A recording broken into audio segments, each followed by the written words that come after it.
Coba kita lihat ya, apa yang saya ikuti apa yang kalian ucapkan tadi itu. Saya tidak ingin bicara soal watak, strategi, kemampuan membangun public opinion dari Kang Deddy. Karena pada akhirnya pembandingnya cuma Mulyono. Kan dari tadi Anda ngomong begitu. Kenapa pembandingnya nggak Bung Karno misalnya coba? Atau Bung Karno juga bicara hal-hal yang retorik, tetapi dengan logika yang kuat gitu. Sehingga bisa dibantah retoriknya selamat, logiknya selamat. Jadi sama-sama saya mulai melihat bahwa yang berbahaya sebetulnya bukan Deddy Mulyadi, Yunto Mulyono. Tetapi penonton Mulyono dan penonton Deddy Mulyadi sama. Itu soalnya. Nih ada Armando. Bicara tentang mengajar teori komunikasi itu. Di dalam teori komunikasi ada satu prinsip yang menerangkan bagaimana orang mengkonsumsi kedangkalan itu. Apa namanya deh? Society of the Spectacle. The Society of the Spectacle. Gimana bahasa Indonesianya? Masyarakat yang doyan nonton kedangkalan, kira-kira itu tuh. Ya ada teorinya, betul. Ada ya. Dalam hal itu, dia bermutu dalam soal memahami konsep-konsep dasar itu. Teori itu, dulu saya ngajar teori itu di jurusan filsafat. Itu bagian dari critical studies yang disponsori oleh pikiran-pikiran Marxisme itu, kiri. Yang menganggap bahwa ucapan, penampilan itu komoditas. Jadi kita lagi menonton orang jualan komoditas yang namanya penampilan. Apa istilah tadi? Visualisasi, bukan visi. Di situ bedanya. Kita nggak dapat. Visualisasi Jokowi sampai sekarang seluruh rakyat Indonesia tahu. Gorong-gorong, kesederhanaan. Tapi visinya orang nggak ingat. Deddy Mulyadi juga dimulai dengan problem yang sama. Tadi teman-teman pendukung Deddy Mulyadi mengatakan, yang penting visualisasinya bisa menghemat anggaran. Oh bagus. Tapi dalam politik orang mengukur, visualisasi itu demi apa kalau visinya dangkal. Mengirim anak ke barak itu dangkal. Barak itu didisiplinkan tubuhnya. Kalau kita belajar teori-teori disciplinary society oleh Michel Foucault misalnya. Fungsi barak militer mendisiplinkan tubuh. Bukan mengajak orang berpikir. Apa istilahnya deh? The docile body. Tubuh yang didisiplinkan. Yang ditekuk, dibentuk. Anak itu nakal karena kreativitasnya bertumbuh. Diperlukan pedagogi. Yang dihasilkan oleh Deddy Mulyadi ada demagogi itu. Kirim ke barak itu. Kenapa nggak Gibran dikirim ke barak? Atau ayahnya. Supaya didisiplinkan tubuhnya itu. Kan pikiran nggak bisa didisiplinkan. Sementara itu adalah anak didik. Bagaimana mendisiplinkan pikiran anak didik? Justru anak didik itu diprovokasi untuk berpikir nakal. Itu formative years-nya di situ kok. Pikiran kita itu dibentuk di dalam usia 5, 7, sampai 13 tahun. Di situ kenakalan itu fungsinya kreatif. Ya tentu aja ada mak-mak yang bilang, oh bagus anak gue masukin di situ tuh. Supaya berharap setelah masuk barak langsung dilantik jadi mayor. Lalu dalam 2 bulan jadi letkol. Kan ini dangkal sebetulnya. Saya nggak ada problem dengan ini. Tapi metodenya itu dikonsumsi oleh publik akhirnya. Jadi kita nonton kedangkalan. Dan itu yang berlangsung di kita setiap hari. Dari zaman Pak Jokowi yang saya kritik terus. Saya nggak kritik pribadi Pak Jokowi. Saya kritik mental kita yang mengkonsumsi kedangkalan.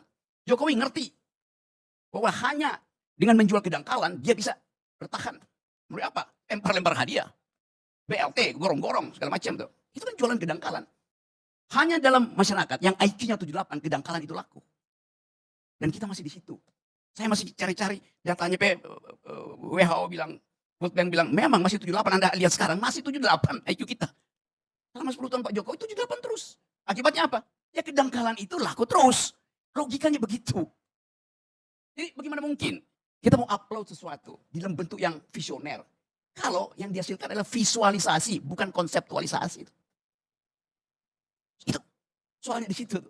Jadi kita mau coba lihat bahwa Mulyono, Mulyadi sama-sama beroperasi di dalam market of stupidity itu.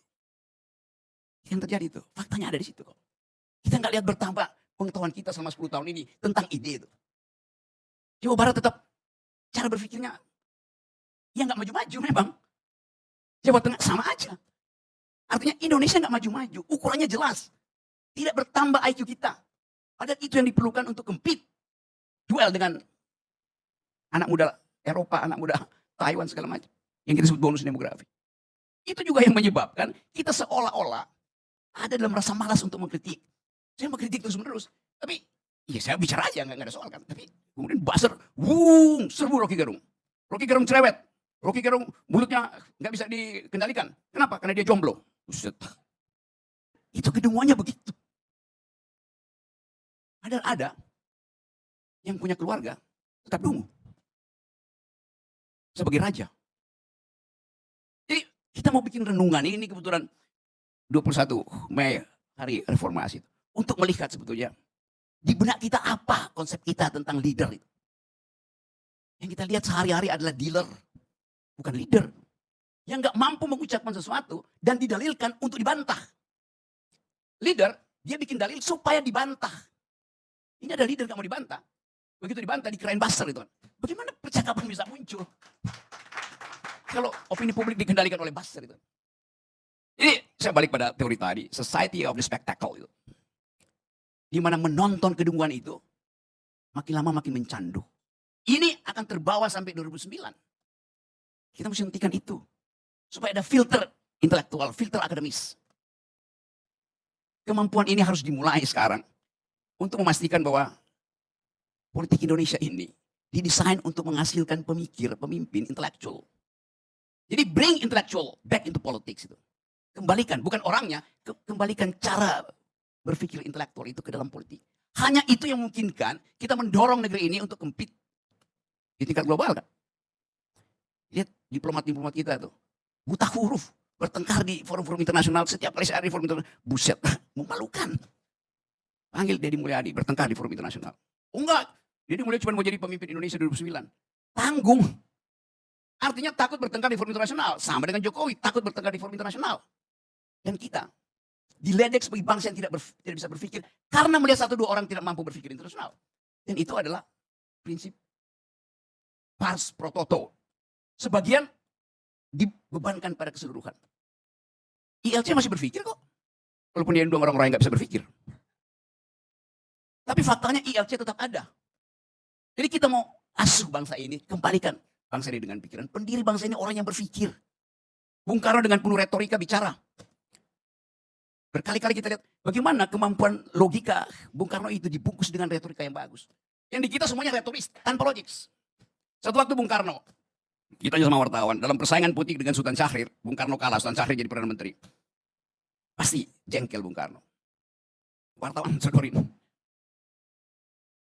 Mike, Bung Anda kalah.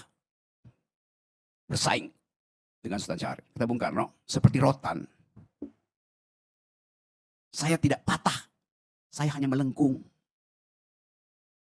Dia tahu dia kalah, tapi dia mampu mengucapkan, saya tidak patah karena saya rotan, saya hanya melengkung. Itu. Terangkan itu pada Gibran, terangkan itu pada Mulyono, terangkan pada Deddy Mulyadi. Mampu nggak dia ucapkan itu? Dia bilang, saya nggak mau ngomong, buzzer saya yang akan serbu kalian punya opini. That's stupid itu. Nah kepastian-kepastian ini yang kita beternak kedunguan, tapi kita harus ucapkan lebih dari itu. Oke, silakan beternak kedunguan. Tapi konsumsilah itu untuk dirimu sendiri. Jangan pamerkan ke publik. Ya sekali lagi, itu yang ingin saya ucapkan. Yang salah saya mengerti. Karena ternyata forum ini ada tentang KDM. Bukan tentang Fufu Fafa. Terima kasih.